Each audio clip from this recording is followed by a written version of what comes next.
It has been a stellar rally in the equity markets, and that gave a big leg up to the Indian rupee as well, which ended the day near a one-month highs. We did see rupee touch 59.94 in the intraday market, but the closing yet again has been below 60. Let's get on board then. Vijay Bhamwani, who's author and CEO at bsplindia.com. Also joining us is Mohan Shenoy, who's treasurer, Kotak Mahindra Bank. Mohan, hi. Let's start with you first. And what's your sense really coming in for the currency now? Because while we do see 60 breaching for last 4 sessions, the closing has been above that consistently. And also, how would you read into the trade data that just came in minutes ago? No, I think the currency has been struggling to go below 60 since past several trading sessions.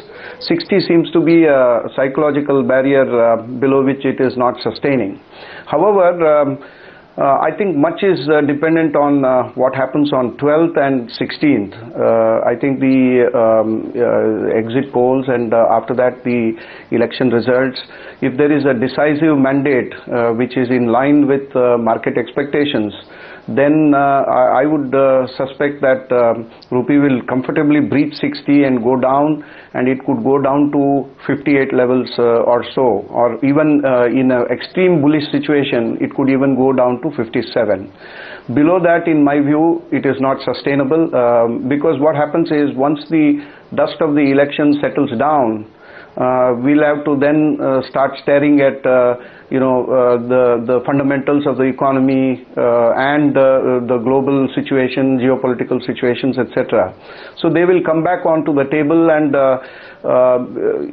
one thing a decisive mandate can do to rupee is that it can put a upper cap on rupee, which in my view could be around 61. So my broad range basically is 58 to 61. 58 we may see if there is a very decisive mandate in line with market expectation. Mohan, while elections of course would continue to be the big trump card there, how would you also look at the economic data? Because next week we'll also see the IIP numbers coming in, the inflation data coming in as well. How much of probability of importance would you give to that in a week where you have the election results coming out? See, what is happening is both on the debt market as well as in the currency markets,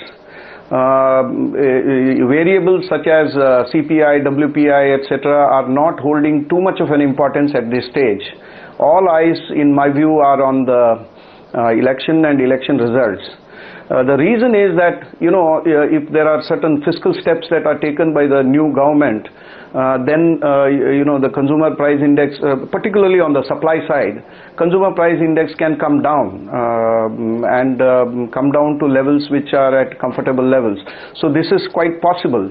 Therefore, I think the immediate numbers, I don't think the market will assign too much of a weightage to that. What the market is currently, as I told you, all eyes are on the election and its results. That is the most dominant variable at this point in time. As I told you, once the dust settles, it is then that the market will start looking at the fundamentals, whether it is the trade data or WPI, CPI, the monetary policy. We should also remember that the monetary policy has to be in tune with fiscal policy. The biggest event after election will be the budget of the new government. So if the fiscal policy is in significant variance with what it has been in the last few years, then it might prompt the monetary policy also to change its stance. So therefore, it is from that perspective that market is currently not looking at all these variables. It is more focused on the election and its results. Mohan, you have a very valid point there. Yes, it is going to be about the elections and, of course, the budget later on that the markets would take major cues from. Vijay, getting you in the conversation, on the charts, how is the rupee looking now? Because as you are making that point, very choppy, very range-bound and lower volumes. Absolutely, Manisha. And the 60 level on the currency derivative segment in the prompt month future series is acting like a feeble support at this point in time for the USD INR. I would give it 20 points, 20 basis points leeway.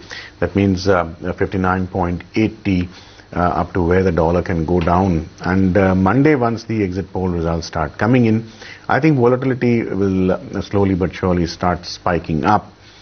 If at all there is expectation of the market that is being met, 58 and a half is what I would give it as a maximum scope of appreciation for the rupee.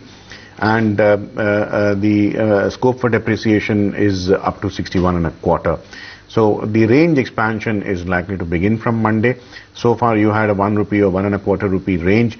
Now I think the range is likely to go up to maybe 2.5, 3 rupees. So both our experts really are pointing on to the similar range for the currency there. But Mohan, coming back to you, this is all about the Indian domestic markets that we are talking right now. How do you look at the Asian markets? Because if you look at the Indian equity markets, we were the major gainers there. Most of the emerging markets haven't done so well. And then apart from that, the Fed tapering, the Janet Yellen testimony as well this week are some factors to look at. Yeah, I think the most important event in the global financial markets was the ECB statement yesterday, where it said that if the euro appreciation remains at current levels, and if there is in the inflation continues to be low, then they will be constrained to take to initiate some sort of a monetary stimulus.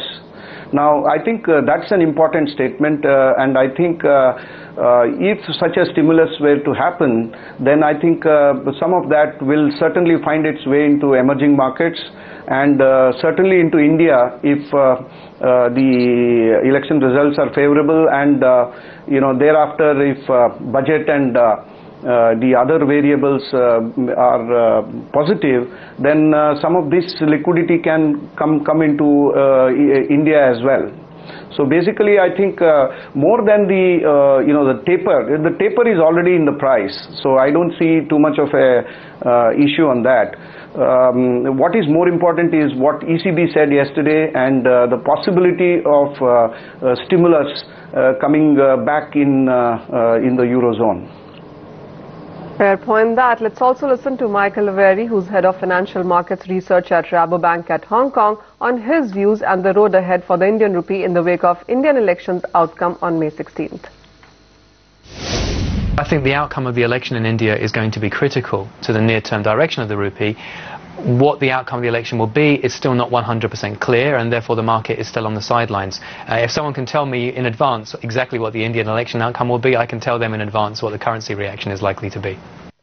That would be too easy to give, Michael, really. That's something that we all are waiting at this point in time. But thank you so much for those views.